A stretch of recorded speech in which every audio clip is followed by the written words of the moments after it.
నమస్తే. Astro Morgan ఛానల్కి స్వాగతం. ఈ వీడియోలో జూలై మాస గోచార ఫలితాలు మీనరాశి వారికి చూద్దాము.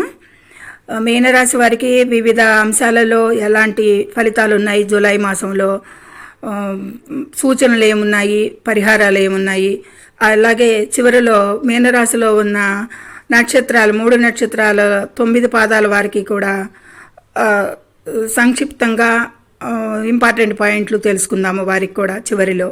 అయితే వివరాల్లోకి వెళ్ళే ముందు ఛానల్ని సబ్స్క్రైబ్ చేయగలరు, షేర్ చేయగలరు, లైక్ చేయగలరు. మీ లైక్ మాకెంతో ఉపయోగం, మరో నలుగురికి ఈ వీడియో అందజేసిన వారు అవుతారు అనేది సూచించడం జరుగుతుంది. ఇక మీ హైప్ను కూడా ఇవ్వగలరు అనేది సూచించడం జరుగుతుంది. ఇక మీనరాశి వారికి జూలైలో సమగ్ర గోచార సమాచారాలు తెలుసుకునే ఉండటానికి అసలు ఖగోళంలో గ్రహాలు మీనరాశిని అనుసరించి ఏ ఏ స్థానాలలో స్థితి పొంది ఉన్నాయి, అలాగే మీనరాశి వారికి ఏ గ్రహాలు అనుకూలిస్తున్నాయి, ఏ గ్రహాలు ప్రతికూలంగా ఉన్నాయి ఈ మాసంలో అనేది తెలుసుకున్న తర్వాత అంశాల వారీగా చూద్దాము. అయితే మీనరాశిలోనే శని సంచారం జరుగుతుంది మీనరాశి వారికి. అలాగే ఈ మీనరాశి వారికి ఏలినాటి శని 2వ ఫేజ్ కూడా జరుగుతోంది, కాబట్టి శని అనుకూలం కాదు అనేది సూచించవచ్చు. అలాగే 3లో కుజుడు సంచారం జరుగుతోంది. కుజుడు 3లో అనుకూలిస్తాడు ఈ మీనరాశి వారికి. 4లో 17 వరకు రవి సంచారం జరిగి 5కి కర్కాటక రాశిలో 18 నుండి సంచారం చేస్తాడు రవి సంచారం. రవి సంచారం 6వ అధిపతి పంచమంలో పర్వాలేదు, కర్కాటక రాశిలో సంచరించేటప్పుడు 4లో కూడా అంత అనుకూలం కాదనేది చెప్పచ్చు.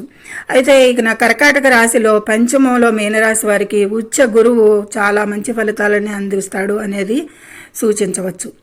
ఇక కర్కాటక రాశిలోనే 4 వరకు సంచరిస్తున్న శుక్రుడు ఇప్పుడు ఈ మాసంలో 5వ తేదీ నుండి సింహరాశిలో సంచరిస్తాడు మాసాంతం వరకు. అయితే సింహరాశి మీనరాశి వారికి 6వ స్థానం అవుతుంది, కాబట్టి శుక్రుడు యోగించడు ఎక్కువగా అనేది చెప్పచ్చు. అలాగే బుధుడు కర్కాటక రాశిలో 7వ తారీఖు వరకు సంచరించి తిరిగి మిథున రాశిలో వక్రించి 23 వరకు సంచరిస్తాడు.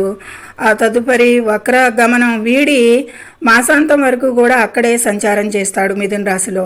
కాబట్టి 24 నుంచి లాస్ట్ వారంలో బుధ అనుగ్రహం అయితే ఉంటుంది. వక్రించినప్పుడు అంత ఫలితాలు బాగుండవు. కాబట్టి బుధుడు ఒక వారమే యోగిస్తున్నాడు అక్కడ, శుక్రుడు యోగించట్లేదు, గురువు యోగిస్తున్నాడు అని చెప్పచ్చు. అట్లాగే 6లో కేతువు కూడా యోగిస్తాడు అనేది చెప్పచ్చు. ఆ తదుపరి 12లో రాహు సంచారం జరుగుతుంది. ఇది కొన్ని విషయాలకు మాత్రమే అది అనుకూలం. 12లో రాహువు మిశ్రమంగా ఇస్తాడు, కాబట్టి అది కూడా హాఫే అని చెప్పచ్చు. అయితే గ్రహానుకూలత అయితే చాలా తక్కువగానే ఉంది, మధ్యమంగా కంటే కూడా కొద్దిపాటి దిగుబాటులోనే ఉన్నాయి. అయితే పంచమంలో గురువు మంచి స్థితి పొంది ఉన్నాడు, కాబట్టి మంచి ఫలితాలే ఆశించవచ్చు అనేది సూచిస్తున్నాము. అంటే మంచి ఫలితాలంటే గురు ఫలితాలన్నీ బాగుంటాయి, మిగతా గ్రహాల ప్రతికూలతల వల్ల మిశ్రమంగా గోచరిస్తున్నాయి. ఈ మీనరాశి వారికి కూడా మిశ్రమ ఫలితాలే చెప్పచ్చు. అయితే లగ్నంలో శని 5వ వెంట గురుని అనుకూల సంచారాల వల్ల జీవితంలో కొన్ని ముఖ్యమైన నిర్ణయాలు, ఆధ్యాత్మిక వృద్ధి ఇవన్నీ కూడా బాగానే కనిపిస్తున్నాయి. అయితే ఏళ్ళనాటి శని ప్రభావం వల్ల ఆర్థిక కుటుంబ విషయాల్లో చాలా అప్రమత్తంగా ఉండాల్సిన అవసరం ఉంటుంది. ఈ విషయాల్లో ఆర్థిక విషయాల్లో చాలా జాగ్రత్తగా ఆచితూచి వ్యవహరించాల్సి ఉంటుంది. ఈ విధంగా వంశాల వారీగా చూస్తే ఫైనాన్షియల్గా అయితే ఈ మాసంలో గురుడి అనుగ్రహం వల్ల ధన ప్రవాహం అయితే బాగానే ఉంటుంది మీనరాశి వారికి. ఏళ్ళనాటి శని ప్రభావం కారణంగా ఖర్చులు కూడా అదే స్థాయిలో ఉంటాయి, కాకపోతే దాని విషయంలో ధ్యాస పెట్టండి, తగ్గించుకునేందుకు అధిగమించే ప్రయత్నం చేయండి. ఇక ఇన్వెస్ట్మెంట్ చేసేటప్పుడైతే అప్పటికప్పుడు అనుకుని త్వరగా నిర్ణయాలు తీసుకోవటం అయితే మంచిది కాదు. 5లో గురు సంచారం బాగానే ఉన్నప్పటికీ కూడా నిర్ణయాలకి కానీ ఒక ప్రణాళిక ప్రకారంగా ముందస్తుగా అనుకుని ఇన్వెస్ట్ చేసిన చాలా లాభాలు ఉంటాయి, కానీ తొందరపడి నిర్ణయాలు వెంటనే తీసుకోకండి. ఇక ఆరోగ్యపరంగా చూస్తే కనుక ఆరోగ్యానికి మానసిక ఒత్తిడి, కీళ్ల నొప్పులు లేదా చిన్నపాటి శారీరక సమస్యలు వచ్చే అవకాశాలు ఉన్నాయి ఈ మీన రాశి వారికి కూడా. ఆహార నియమాలు పాటించాలి. ముఖ్యంగా వీరు యోగా లేదా ధ్యానం చేయడం వీరికి చాలా మంచిది అనేది సూచించడం జరుగుతుంది. ఇక తదుపరి నాలుగో స్థానం విద్యార్థులకి ఈ మాసంలో ఎలా ఉంటుంది అంటే కనుక ఈ విద్యార్థులకి చాలా అనుకూలంగా ఉంది అనేది చెప్పచ్చు. పోటీ పరీక్షలకి, కాంపిటీషన్ ఎగ్జామ్స్కి వారికి, హైయర్ ఎడ్యుకేషన్ వారికి ఈ అన్నిట్లోనూ కూడా మంచి రిజల్ట్స్ చూస్తారు, మంచి గుర్తింపులు పొందుతారు విద్యార్థులు అనేది సూచించవచ్చు. అలా అని మాకు గోచారంలో బాగుంది కదా అని మాకు ఆటోమేటిక్గా వస్తాయని విద్యార్థులు తలవకూడదు. వారు కష్టాన్ని పెట్టి ఏకాగ్రతతో చదివితే మంచి వృద్ధిలోకి వచ్చే రిజల్ట్స్ పొందుతారు అనేది మాత్రమే సూచించడం జరుగుతుంది. ఇక స్థిరాస్తి వ్యవహారాలు లేదా కొత్త వాహన కొనుగోలు చేయాలనుకునే ఆలోచనలు ఉన్నవారైతే కనుక ఈ మాసంలో అంతగా అనుకూలించట్లేదు కాబట్టి పోస్ట్పోన్ చేసుకోవచ్చు. పెద్ద మొత్తంలో డబ్బులు చేతులు మారే వ్యవహారాలను ఎక్కువగా వాయిదా వేసుకోవడం మంచిది. ఆర్థికంగా చాలా పైన చెప్పుకున్నాము, ఆర్థిక విషయాల్లో ఖర్చులు బాగా సూచిస్తున్నాయి కాబట్టి ఎక్కువ మోతాదులో ఎక్కువగా ట్రాన్సాక్షన్స్ చేయకుండా ఉండటమే ఈ జూలై మాసంలో ఈ మీన రాశి వారికి చాలా శ్రేయస్కరం అనేది. ఆర్థిక స్థిరత్వానికి ఉంటుంది. లేదంటే కొద్దిపాటి ఎంత లాభాలు వచ్చినా కానీ అంత ఖర్చు పెట్టేసేస్తే నిలకడగా ఉండదు. కాబట్టి ఈ పెద్ద మొత్తంలో ట్రాన్సాక్షన్స్ మానుకోవచ్చు ఈ జూలై మాసంలో. ఇక వ్యాపార పరంగా చూస్తే కనుక పార్ట్నర్షిప్ వ్యాపారాలు చేసే వాళ్ళైతే చాలా జాగ్రత్తగా ఉండాలి. బుధుడు వక్రించి ఉన్నాడు. 4లో వ్యాపారాలకి నష్టాలు వచ్చే సూచనలు కూడా ఉంటాయి. నిర్ణయాలు సొంతంగా తీసుకోవడం కానీ, ఆర్థిక లావాదేవీల్లో పత్రాలను సరిగ్గా చూసుకోకపోవడం కానీ అలా జరగకుండా తప్పులు జరగకుండా ఉండేందుకు చూసుకోవాలి చాలా జాగ్రత్తగా. అసలు నిర్ణయాలు తీసుకోవడమే మంచిది అనేది సూచించడం జరుగుతుంది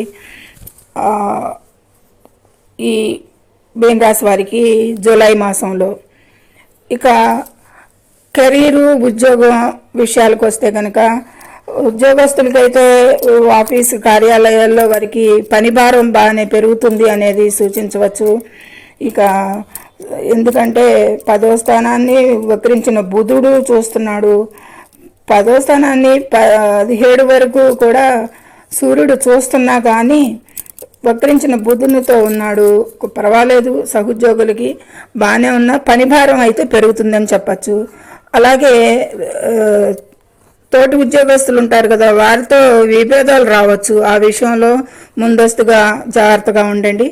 పని భారం పెరగటం, ఉద్యోగస్తులతో విరోధాలు, ఈ విధంగాన కొద్దిపాటి మానసిక అలసట, శారీరక అలసట ఉంటుంది కాబట్టి వాటి మీద ధ్యాస పెట్టండి. మీ పనిపై దృష్టి పెట్టడం ద్వారా మొత్తానికి వేరే విషయాల్లో జోక్యం చేసుకోకుండా ఉండటం వలన ఈ సమస్యల నుండి బయటపడతారు ఎక్కువగా అనేది సూచించడం జరుగుతుంది. ఇక పేరెంట్స్ ఆరోగ్యం, వాళ్ళ ఆరోగ్యానికి ఎప్పుడూ కూడా ప్రత్యేక శ్రద్ధ చూపించాల్సి ఉంటుంది. వారికి ప్రయారిటీ ఎక్కువగా ఉంది. వాతావరణ మార్పుల వల్ల ఏమవుతుందంటే వారికి చిన్నపాటి ఆరోగ్య సమస్యలు రావచ్చు అనేది గోచారంలో అంచనా అనమాట.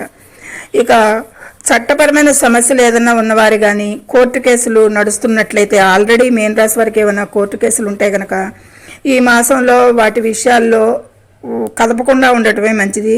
తొందరపడి నిర్ణయాలు ఏది కూడా తీసుకోవద్దు. లాయర్స్ సలహాలు తీసుకోవడం ముఖ్యంగా. వారి సలహా లేకుండా మీ సొంత నిర్ణయాలు ఏది కూడా తీసుకోకుండా వాటి జోలికి ఈ మాసంలో పోకుండా ఉండటం మంచిది. ఇక వివాహం కోసం ఎదురు చూస్తున్న వారికి, ఈ మీన రాశి వారికి మంచి సంబంధాలు కుదిరే అవకాశం ఉంది. పంచమంలో గురువుడు ఉన్నాడు, బాగానే ఉంది అనేది సూచిస్తుంది. వైవాహిక జీవితంలో భార్యాభర్తల మధ్య చిన్న చిన్న మనస్పర్ధలు వచ్చినా పెద్దగా ఇబ్బంది అయితే ఏమి ఉండదు అనేది చెప్పచ్చు. ఇక తదుపరి విదేశాలకు వెళ్ళాలనుకునే వారికి, ఆ ప్రయత్నాలు చేసేవారికి ఇప్పటి వరకు ఏదన్నా ఆటంకాలు ఎదురయ్యి వారి పనులు ఆగిపోయినట్లయితే ఈ మాసంలో సజావుగా సాగుతాయి, ముందుకెళ్ళచ్చు, గో హెడ్ అని చెప్పడం జరుగుతుంది. ఇక సానుకూల విషయాలు, వాటి విషయాలకు సంబంధించి వినే అవకాశం అయితే ఈ జూలై మాసంలో వీరికి బాగానే ఉంది కాబట్టి ఆ పనులు సజావుగా ముందుకు తీసుకెళ్ళచ్చు. ఇక మీ నక్షత్రాలు అంటే ఇప్పటివరకు అన్ని ఫలితాలు చెప్పుకున్నాము. ఇక ఈ మీన రాశిలో ఉన్న నక్షత్ర ఫలితాలు కూడా కీ పాయింట్స్ చెప్పుకుందాము. ఈ మీన రాశిలో 3 నక్షత్రాలు ఉంటాయి. పూర్వభాద్రపద నక్షత్రం, ఉత్తరాభాద్రపద నక్షత్రం, రేవతి నక్షత్రం. అంటే పూర్వభాద్రపద నక్షత్రం 4వ పాదం ఉంటుంది, ఉత్తరాభాద్రపద నక్షత్రం 4 పాదాలు, రేవతి 4 పాదాలు. పూర్వభాద్రపద నక్షత్రాధిపతి గురువు పంచమంలో ఉన్నాడు. ఇక ఉత్తరాభాద్రపద నక్షత్రాధిపతి శని రాశిలోని సంచారం, రేవతి నక్షత్రాధిపతి బుధుడు 4లో వక్రించి సంచారం చేస్తున్నాడు. ఈ విధంగా ఉన్న స్థితిగతులకి ఈ నక్షత్రాల వారికి ఇంపార్టెంట్ పాయింట్ ఏంటంటే పూర్వభాద్ర నక్షత్రం వారికి 4వ పాదం నడుస్తున్న వారికి ఆర్థికంగా స్థిరత్వం ఉంటుంది, కుటుంబంలో సంతోషకరమైన వాతావరణం నెలకొంటుంది. వారికి ఈ విషయంలో బాగుంది.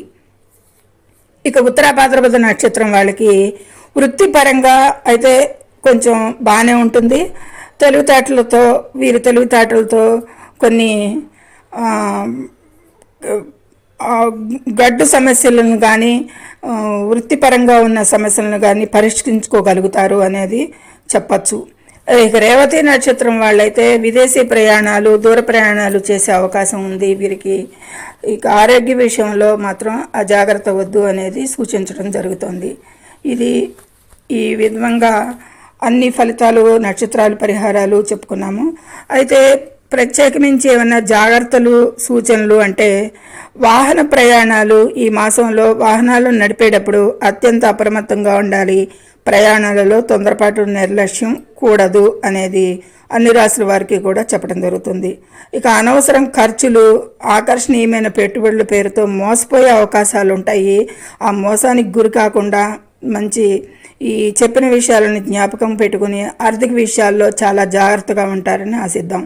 ఇక పరిహారాలు ద్వాదశ రాశుల వారికి కూడా శని గురుగ్రహ దోష నివారణకి ప్రతి శనివారం నాడు హనుమాన్ చాలీసా పాటించడం, పేదలకు సహాయం చేయడం వల్ల ప్రతికూలతలు తగ్గుతాయి. సమస్యల నుండి బయటపడటానికి, ప్రమాదాల సూచనల నుండి రక్షణ కలగటానికి కూడా సూచించడం జరుగుతుంది. ఇది సంక్షిప్తంగా కాదు సమగ్రంగా చెప్పుకోవటం జరిగింది. ఇదే దశ దిశలు మీ జన్మజాతకంలో జరుగుతుంటే 90% యాక్యురేట్గా ఉంటాయి ఈ ఫలితాలు. అక్కడ మన జన్మజాతకంలో కొద్దిపాటి మార్పులు ఉంటాయి కాబట్టి ఇందులో కూడా కొద్దిపాటి మార్పులతో సూచించటం అవుతుంది. కాబట్టి ఇవి గోచార అంచనాలు. సర్వే జనం సుఖినో భవంతు. Please subscribe my channel, share and like it. Thank you very much.